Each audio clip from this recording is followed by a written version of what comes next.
Just in June, I went to this day shift program. We're trying to start this new program that I'm going to share a little bit about with you, what it is about. So our department, I don't know how long most of you have lived here, but you know, it's really grown, this Huntley community, in the last 21 years. I mean, we went from 1 station when I started to 5 stations now we have. So we started off, I don't know how many calls, but last year alone we increased our call volume by almost 1,200 calls. So we ran over 6,100 calls for service between fires, ambulance calls, assistance, lift assistance, falls, lots of different things. I mean, I could spend a week just talking about all the kinds of emergencies that we've had, but our call volume has increased. We did, at the beginning of COVID in 20, our call volume dramatically decreased, which was shocking, and then it went right back up to normal again. So, and even over and beyond that. So, you know, like I said, in 2001, we had 1 station, downtown Huntley, that's been closed and sold to the Village. I'm not really sure what they're doing yet. I hear different rumors every day personally, but we now have 5 stations. Our new headquarters station, you can kind of probably see it from here, right across from the library.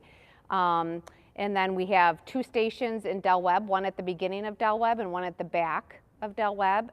We have a station at Square Barn and Algonquin Road, which is actually in the village of Algonquin, but it's our fire district. And then right across from the hospital at Reed and Halagus. And so we cover a really big range of calls, 55 square miles. So, you know, we're kind of all over, and we love it. All of our people are trained as firefighter and paramedics.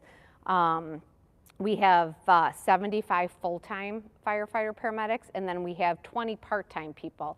So the younger people that are still trying to get their education, they can be as much as an EMT. It's kind of like the same as a nurse's aide to a nurse. And then they can get their paramedic training and work with us part-time to try to build that and test to be full-time, where you get, you know, all the benefits and the pension and everything. So that's kind of where we're at in the fire department. Any questions, please? This is all open forum. So if you guys want to ask something, just throw it out there. I'm trying to make this pretty casual. Let's see. So yeah, I've been doing that for, you know, 21 years.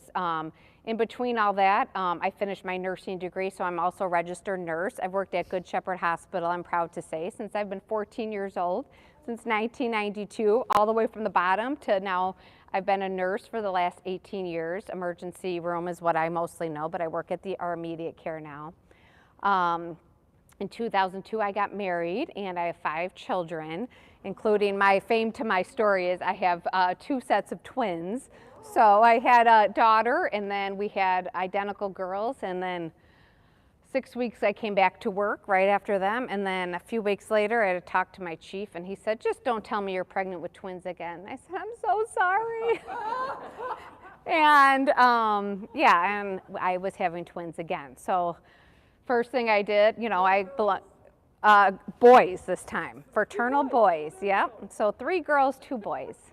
First thing I went to, and I like to tell this especially to my Catholic friends, you know, is, you know, I was kind of devastated having more babies, and how was I going to do this, you know? I mean, I have a great supportive husband and family and everything, but I went to the rectory. I go to St. Peter and Paul, and I banged on the door. Please help me, Father. What am I going to do? Because I was devastated. Why would God do this to me? You know, I already have 3 kids, 2 and under. I'm going to have 2 more. And he said, oh, he didn't know what to say. He just told me, he just kept, you know, it's okay. And I said, I just don't know what to do. And he said, Mary loves children. And I looked at him, I said, Mary had 1 child. Yeah. And what am I going to do? And he just said, I'm really sorry. So I just prayed for healthy babies, and they all are. So they were all born. Well, I found this out after. My grandma's mother had like 14 kids, and a couple died at birth, the second baby, you know, because they were born on a farm and stuff. So yes, there are. So, but you know what, they're all healthy and they're good, and they're all like 11, 12, and 15 now. So we're going on to that next phase of the teenage years. So I know this is a praying group, pray for me. So, but I really do. I really feel like I keep my strength through my friends and my family and really my faith, you know, to keep us going and motivated. So back kind of to get in this program. So, you know, having lots of kids and just with my nursing background, and I always still would work a little bit at the hospital here and there in between, you know, kids and babies and, you know, full-time career and everything. But, you know, and I was always active on our EMS education side, the paramedics, and also our public education. So a couple years ago, Eric Bentley, he was our public educator at the time, he got promoted to battalion chief. So that public education, I kind of helped him out, and it kind of was sitting vacant. And this new position in emergency services was talked about a lot. And our late deputy chief, Al Schlick, he died last year from COVID, but he kept sending me these emails, take this class, mobile integrated health. And I thought, I don't have time for this. I don't even know what that word means, you know. And take this class, and he kept pushing me, so I took it. And it was online because of COVID, everything shut down, I didn't have to go anywhere. And I realized that our community would be a perfect opportunity to have something like this start. And so while I was still working and before Eric got promoted, I just kind of was following up with all of our 911 calls. Our job as a paramedic, we're trained from the very beginning, is to be on the scene 10 minutes or less, either treat the problem and take them to the hospital or just have them sign off. I don't want to go to the hospital. And we take them to the hospital, we drop them off, and we never know what happens to these people. Or like we drive back and I mean, we talk about, oh my gosh, I can't believe Betty was living like that.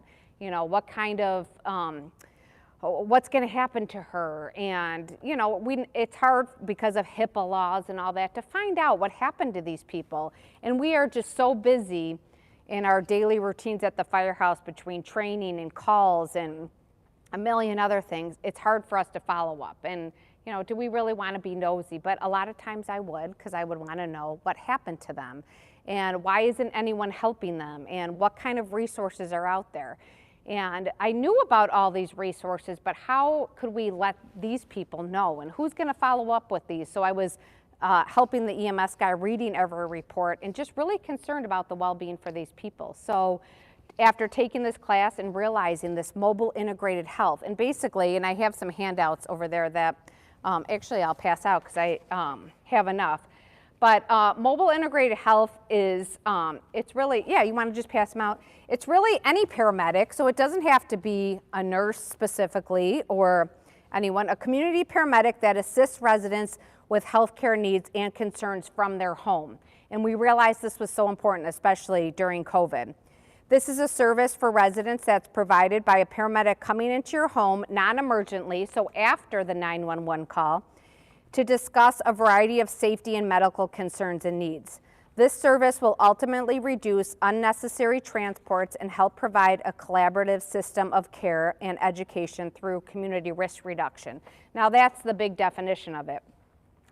But what we were finding is, you know, we go on, and I could tell stories all day, but I'm not going to because you'll probably be bored by that, but a lot of calls over and over and over and over again for the same issue. I have one special friend, well, we're kind of fighting right now because I yelled at him, but he called last year 86 times because his back hurt. And he walks out like this, and it's really, and we take him to the hospital. He jumps in the ambulance, jumps in, more limber than me, and my back hurts, take me in. Refuses us to take his blood pressure, won't put his seatbelt on, and we're like, what's your information? He won't even tell us anymore. So we continue to take him. But nobody ever just went and sat with this man and found out what's really going on. Not when he's in chronic, excruciating pain, which I do believe his pain. It's what's really going on in his life. That why is he not following with a doctor? Where is his family? Why isn't he getting his prescriptions delivered in time? So that's kind of where a lot of this even stemmed from this one of our residents about some of his issues. So instead of him calling now 911 all the time, sometimes he'll just call me. He just needs someone to talk to and to get him through till his next time where he can renew his medications, because he's addicted. He has a narcotic issue. He's addicted to these narcotics. He needs to live, but he takes too many and doesn't get through it. So we've sent all kinds of resources to him, like have meals delivered for him through Meals on Wheels, through Senior Services, try to get someone to help clean his residence because he's living in horrible filth. I mean, all of these things you would never see from the outside of someone's home, but when we go into their homes, as we do 6,100 times last year, the things that we see are pretty devastating to us. And these people really need some help. Another example we had over the last many years is we had a woman who was 580 pounds, and she would just call us to move her, okay? Not once, not twice, but multiple times a day. And only at certain times. We were trying to trend it and find out what was going on. We had one guy go out and have a hernia repair. We had one guy pension out because he did something to his hip. So we're going to be paying for this firefighter for the rest of his life, the multiple surgeries, his insurance, everything. Millions and millions of dollars this one resident is costing our fire district, you taxpayers, because no one would take the time just to sit and talk with this woman. And so one day I was frustrated. Again, I think with my heart, and I sent everyone outside and I sat with her and I held her hand and she cried to me, talking about how much she just missed her husband and this is why she is the way she is. And we talked about, you know, I know it's easy for you just to call us because we'll come and do the job. We don't ask questions during the emergency. We just pick them up, fix them. Sometimes she wanted a drink of water. She couldn't get out of bed to get herself so we would give her the water and leave because there's other calls going on that we have to go to, you know, and we would just take care of that. But no one ever took the time to sit with her.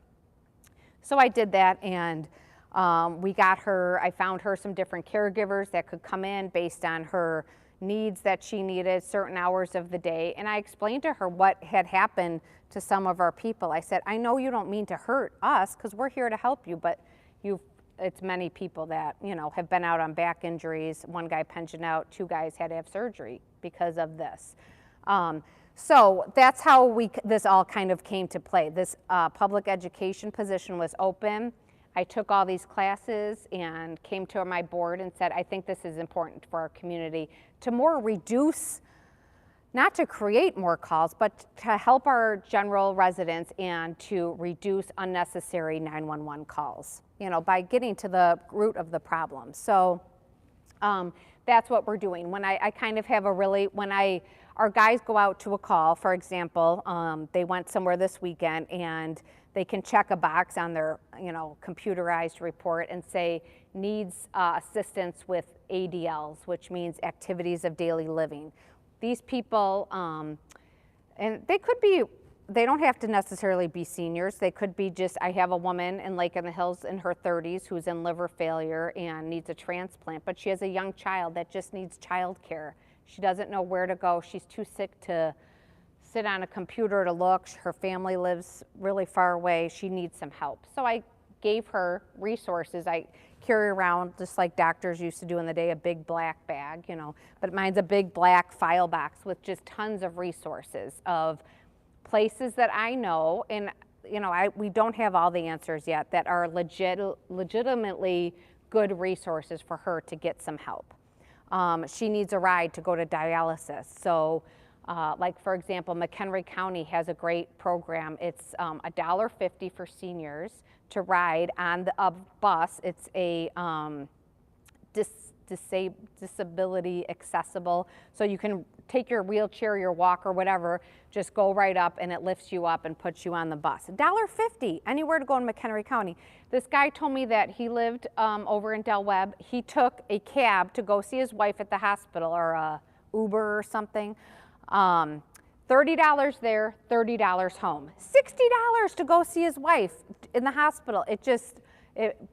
You've got to be kidding me. And they just pay that. But so for now $1.50, he goes to see his wife, who's now like at Alden in a rehab once a week, and he goes and sees her and comes home. So just things like that. I believe St. Mary's was at that People in Need conference, like that online virtual conference this weekend, unfortunately. But it's just all these McHenry County resources that are available, whether it be caregivers or senior services or Meals on Wheels. Yeah, there's so many of them out there. I think there was like 400 exhibitors that were giving their information, but how many are actually reliable resources? So just like this Independence Health and Therapy that she sent out, this program just started, I think, a few weeks ago, but we have a lot of residents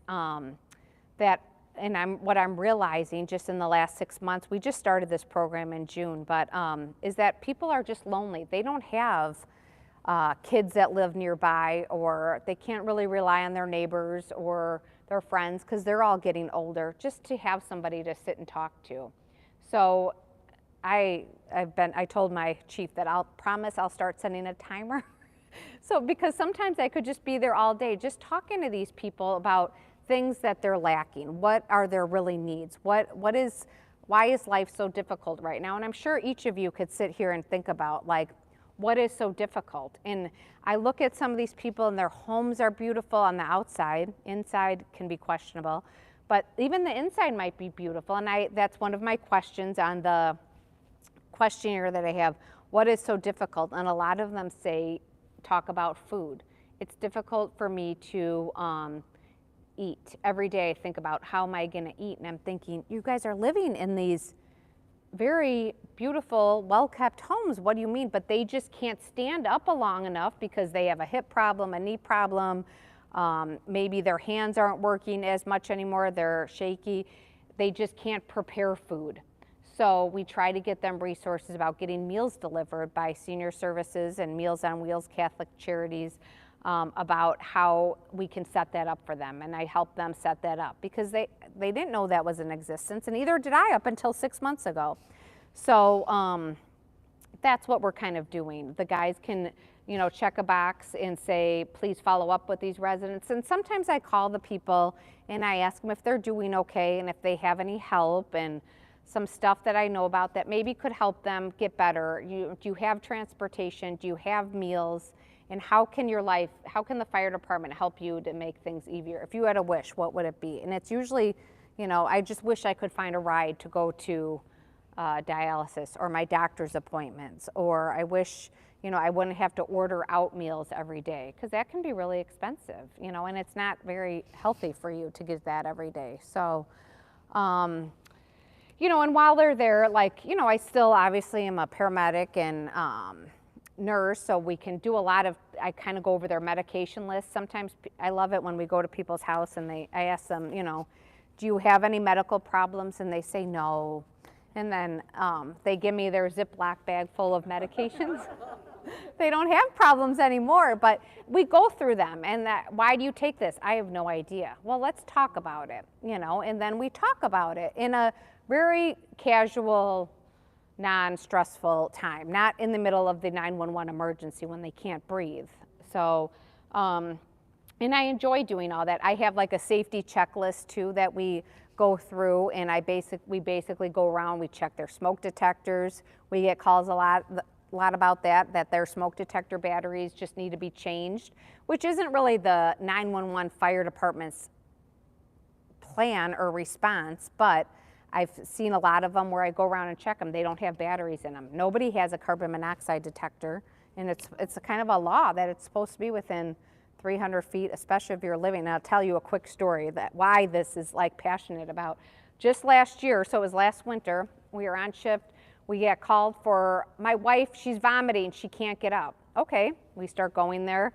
We send an ambulance, and then this QRV that's stationed out of Station 1. It's a SUV type vehicle that has tons of equipment and 2 paramedics and an officer on it, and we can get there really fast. So the guy says, I'll unlock the front door, and he gets up. He falls. He can't walk. But he gives us door code or something to get in, and we get in, and on our bags we have a little carbon monoxide detector, and it started alarming like very loudly, and the guys covered their mouth, went in and dragged the people out. There was no smoke. You can't smell, see, taste carbon monoxide, anything. They didn't have a carbon monoxide detector. They left their car running in the garage. You know, it's one of those touch buttons, not with a key. And they're pretty quiet, because I did that the other day myself. And you can't hear it turn off because the car is so quiet. Well, he thought he turned it off. He had the keys inside, locked the door, went to bed, but woke up and their carbon monoxide was in almost a lethal level. They couldn't even walk. They were so disorientated. Luckily, he woke up to her vomiting. It hadn't gotten as far to him yet, and we were able to get them out. And we didn't know why, and I felt the garage door, and it was super hot because the car had been running in there all night with the door closed, and so we went over there and delivered them a new one. You know, we have some grants that we have a little excess of some carbon monoxide and smoke detectors, but how important that is just to have those, you know, available and working. We kind of look around, especially falls. Like if we go on a lot of people that fall every day, and, you know, usually we just pick them up. A lot of times they're not injured, but after the third or fourth time in a week, we go there and they keep falling. We need to stop and think about, why are they falling? Is it because their house is really cluttered and they're tripping? Is it because maybe, you know, their medications are off? Is it because we kept going for a guy that fell a few weeks ago? Well, he refused to let us check him out, after the fourth time, the guy said, we have to check you out.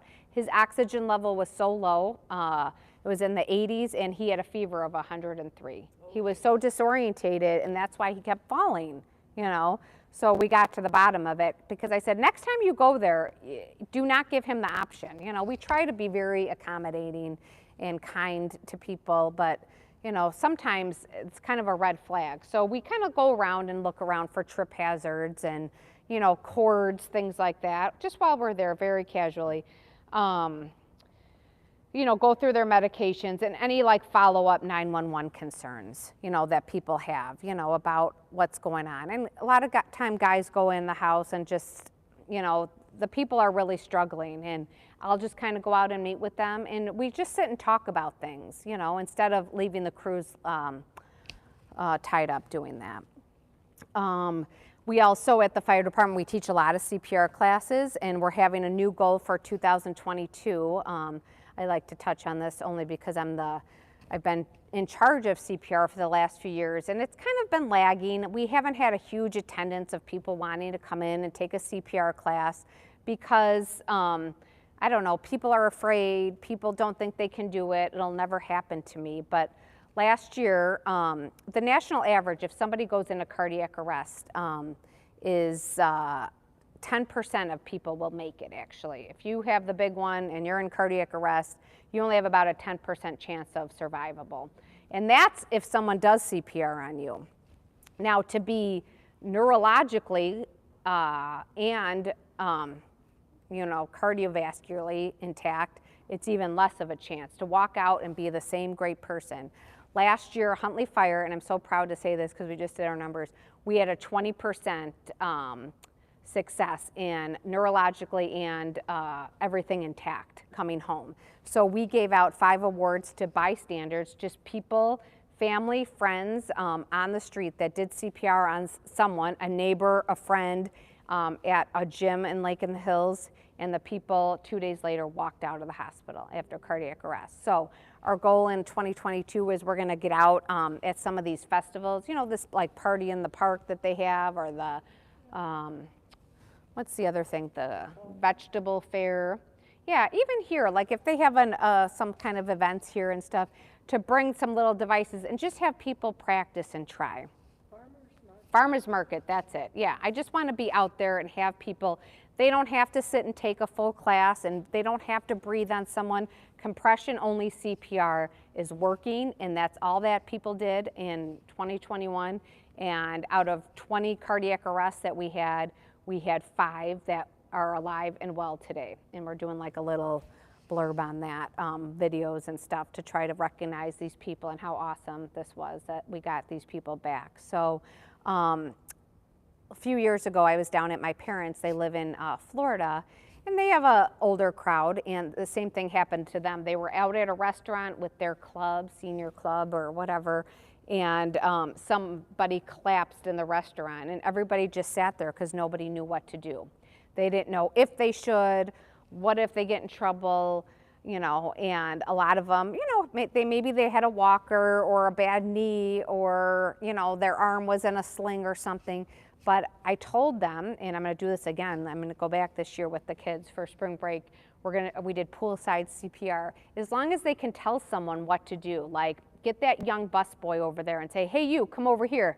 Put your hand over your hand and press hard and fast, and like tell them what to do. That will work, and it has worked, and we've seen it work before. So we just think that's so important. So that's kind of what the Huntley Fire Department has been doing with this mobile integrated healthcare. This is a free service right now that we're going out to help people.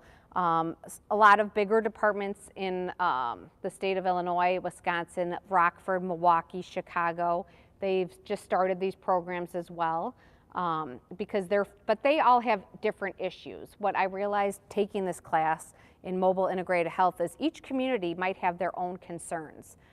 Rockford, I went and rode with them for a couple days.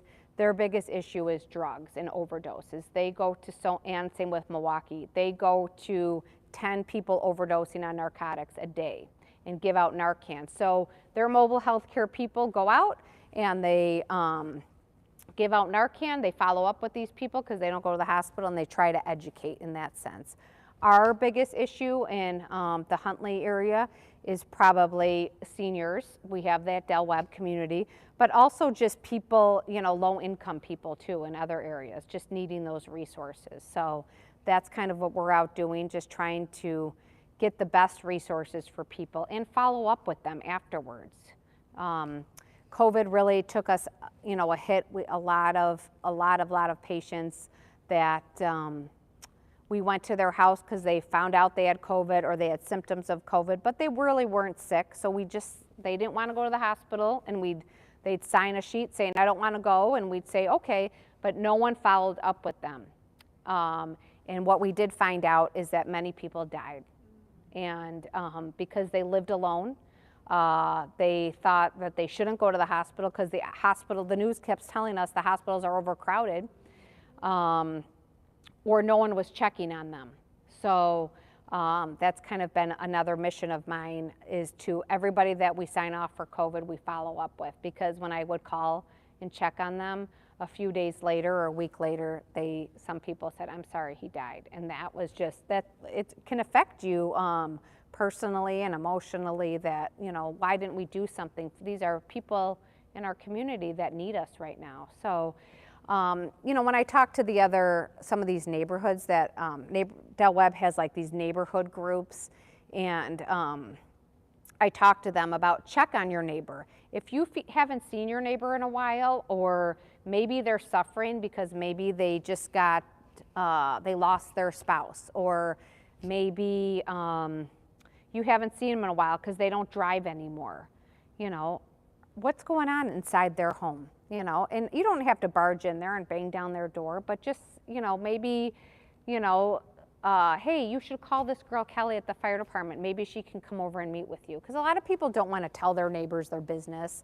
And a lot of neighbors think, like, am I just going to be naggy and, you know, nosy to my neighbor and find out what's going on? But we have to watch out for our neighbor. And I'm pretty sure, and I don't know the Bible verse or whatever, but how we should watch thy neighbor. I mean, it's one of the 10 commandments, right? About, you know, taking care of your neighbor. Watch out for them. See what's going on with themselves. And the way that I got hooked up with Mary Lou at the very beginning when I started my program, they had a companionship program. I don't know if any of you are part of that, but it's a little card and it's in my box of goodies. And if I go there and they might just be for example, I just gave it to a lady. She said, I'm just so scared of COVID. I don't go out.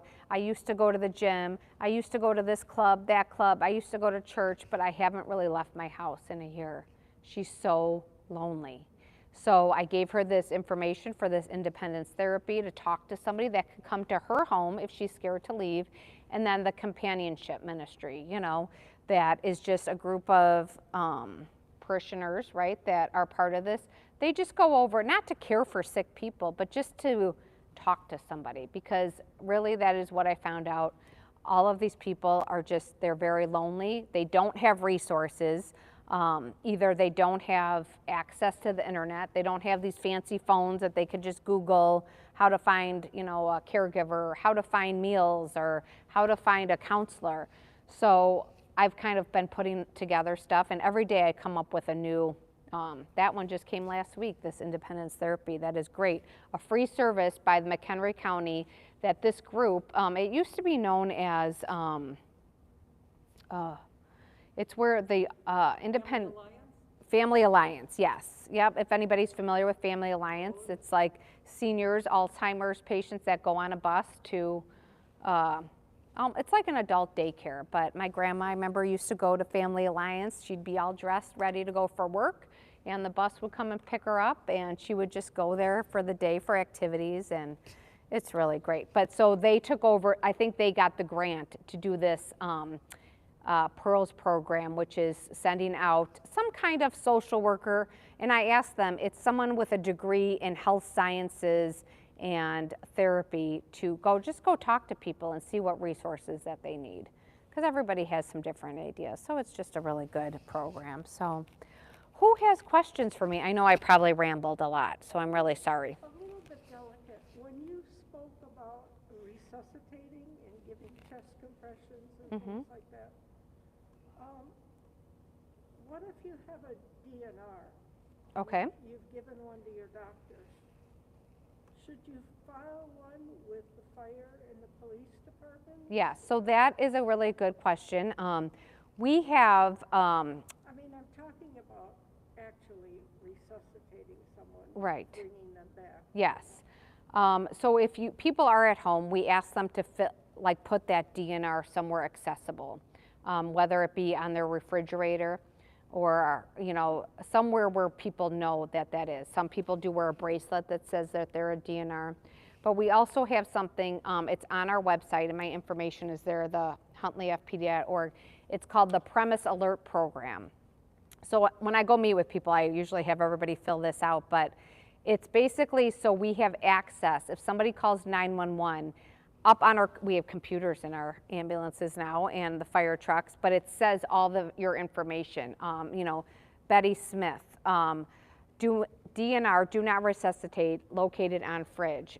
Garage code is 1234, so we don't have to break the door to get in. So if somebody calls 911 from that address, we know that, but we still have to see that piece of paper usually.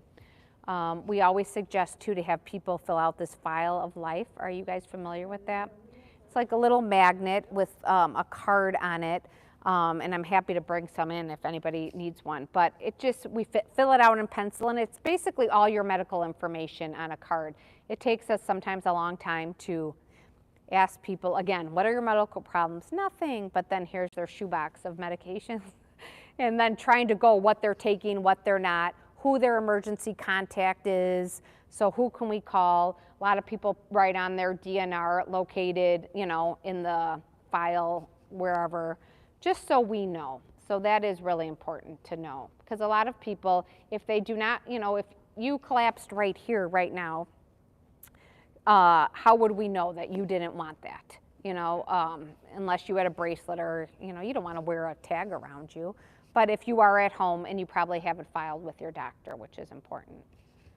So, but if you do have something at home, to fill out this premise alert form, it's on our website, and put it in a accessible location. And you hate to put it on your fridge, especially if you're ever in company over, but maybe just a note to say medical information located in file in bedroom or something, you know, so we know, because that's the first place we tend to look, is someone's refrigerator for that file of life magnet with the information on it. Did you have a question? tell everybody, the last lecture that you gave at Huntley over there, call the fire department or fill out their paper with the garage door code. Yes. So they don't have to break your door down. Mm-hmm. When you dial 911, if you're on the floor, you can't help them. Right. So it is important that they have your garage code. Garage code, or we also have what's called like a Knox box. You can purchase this box and the fire department will install it on the outside of your house. It is like, I think, $290 something. It's kind of expensive. It's a permanent fixture. We put it in the brick or put it on the siding. But if some people even write on their premise alert form, key located under green rock in flower bed. Okay, you know, as long as we know and how to get there, because the last time I broke someone's door down, I felt so awful and it really destroyed it. But this person, they couldn't speak, they couldn't get up to get the door. Their garage code actually, they changed it, but they didn't report it to us. And the dispatcher kept saying, I can no longer hear her breathe. So the family, we got a hold of the family. They said, take the door, just break it down. And my guys were really excited about that.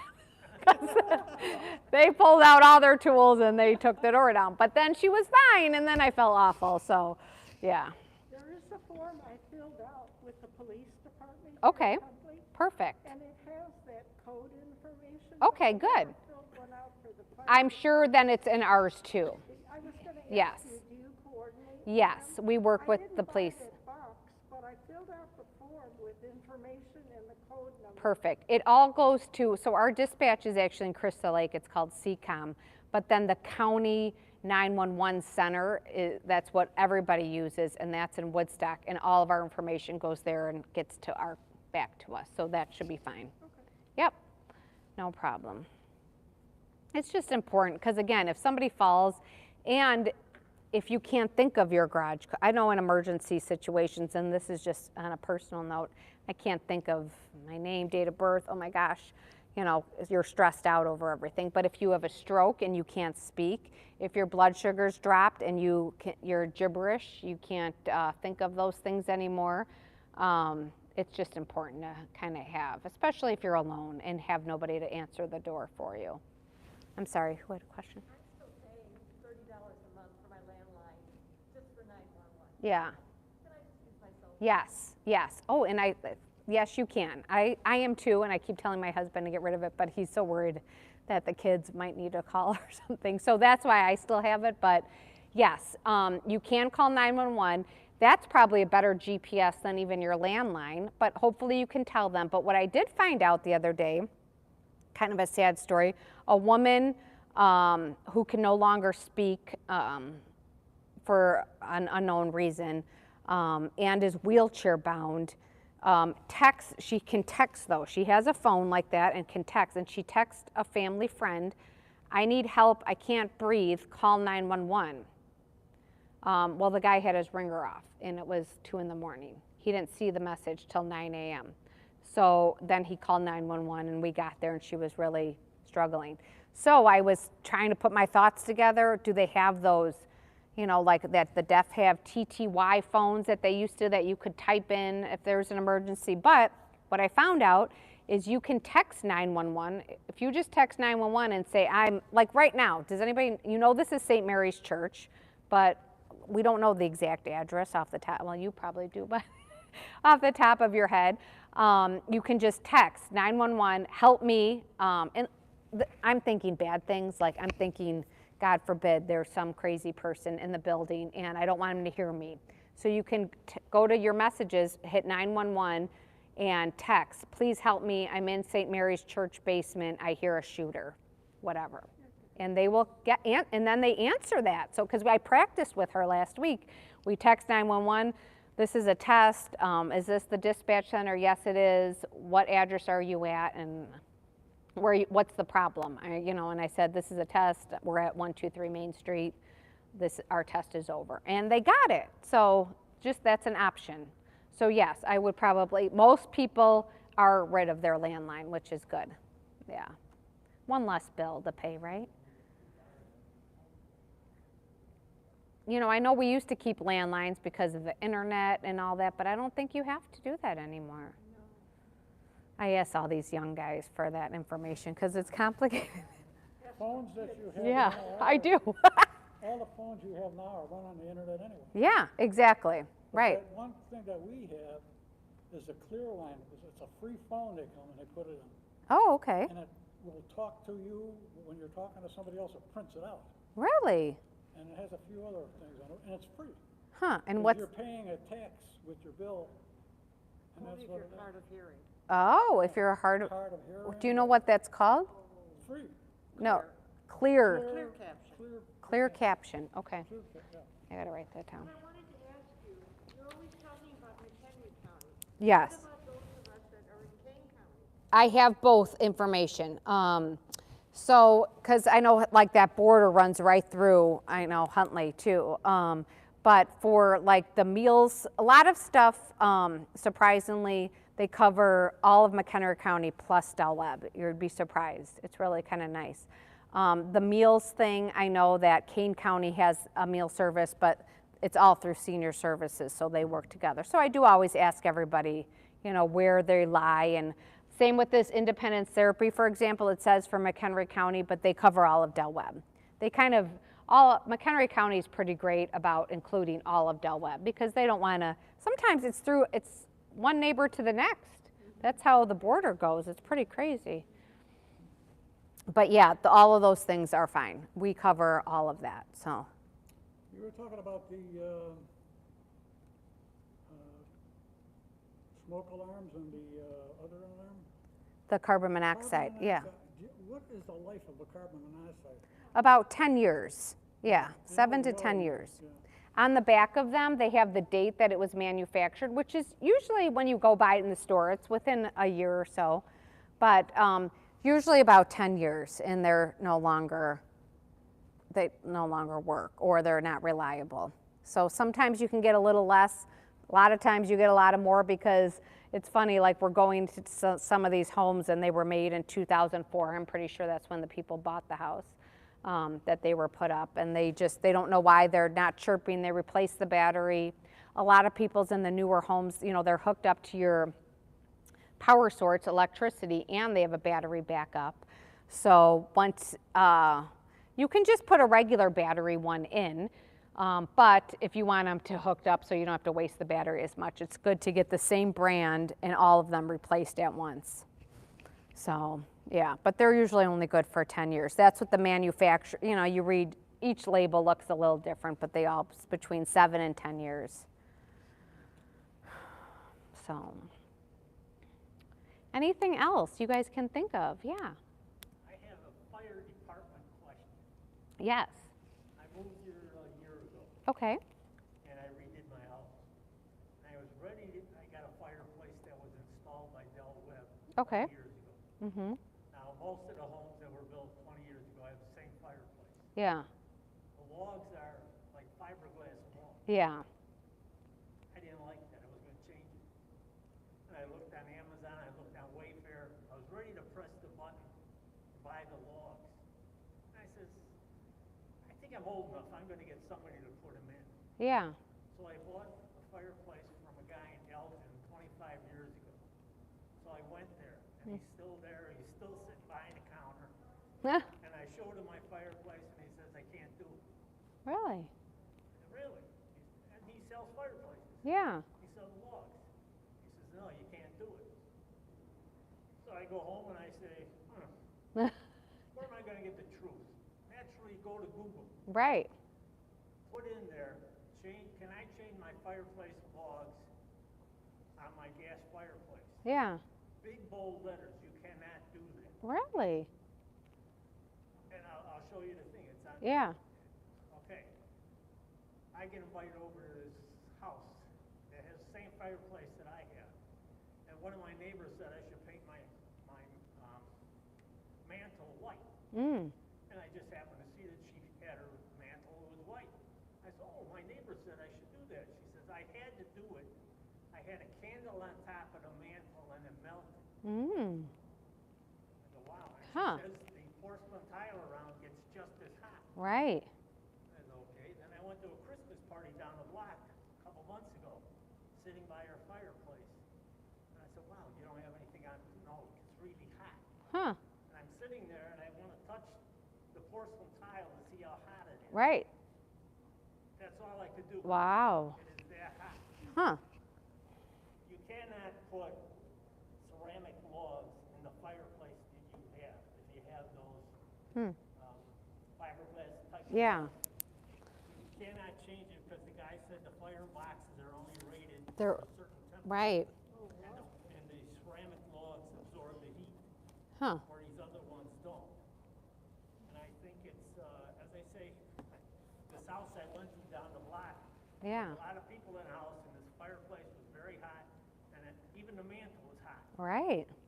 And you would think, and we haven't had many, I'm trying to think if we haven't had many calls of burns or But fires as I or, say, that's a dangerous thing, as they said, that's all I could do is just touch it with Yeah. fingertip wise.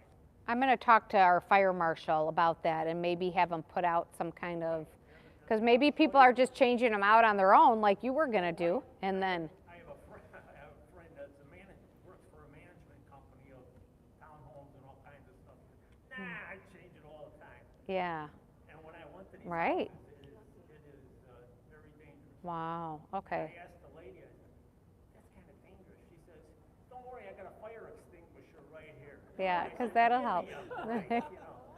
The first thing you should have said is turn the gas off, Right, turn the electric right, off, you know. yeah. But no, I mean, we have had some leaks with those fireplaces, I know, but not recently. You know, a lot of like leaks around, but I bet that they were trying to change stuff out, and now that you say that, huh? as I say, I can take you there, and that's all you Yeah, can do. You maybe can't I'll go see too, to once, if he puts something in there, and then you guys, that Sun City magazine, I think is a pretty good, Lifestyles, has a lot of good information, and maybe, top of the mantle yeah, is only 5.5 inches from the top of the fireplace. wow, That's, yeah, that's even pretty with a short, log burning fireplace, you shouldn't get that hot. right, huh, But it's a wow, that is very, well, thank you for sharing that, ooh. Yeah, luckily, we've been pretty lucky with, this community, everybody gets in the fire service, wanting to be a big, tough fireman like you see in Chicago. They have lots of fires and, but they have quadruple, probably times 30 ambulance calls. But, we're pretty lucky, I think, that, we don't have a lot of big fires. We're a pretty fire-safe community all around, and, we do a lot of education at the schools, even for the younger generation and the group of kids, just to try to be fire safe, but we're pretty fortunate that we don't have a lot of big fires, that I can think of. Maybe a couple little things, oven fires and dryer fires, things like that, but we have a pretty good turnout rate. We're usually out the door. Our goal is to under 2 minutes, from the time you're in a dead sleep to be pulling out, and then to be on the scene in under 4 minutes. So we're usually pretty fast. So that's why we have such a good rating. But so anything else you guys can think of? Thank you guys for listening to me jabber on. I hope I wasn't too long, but sometimes I get so excited about just trying to talk and help people. Okay.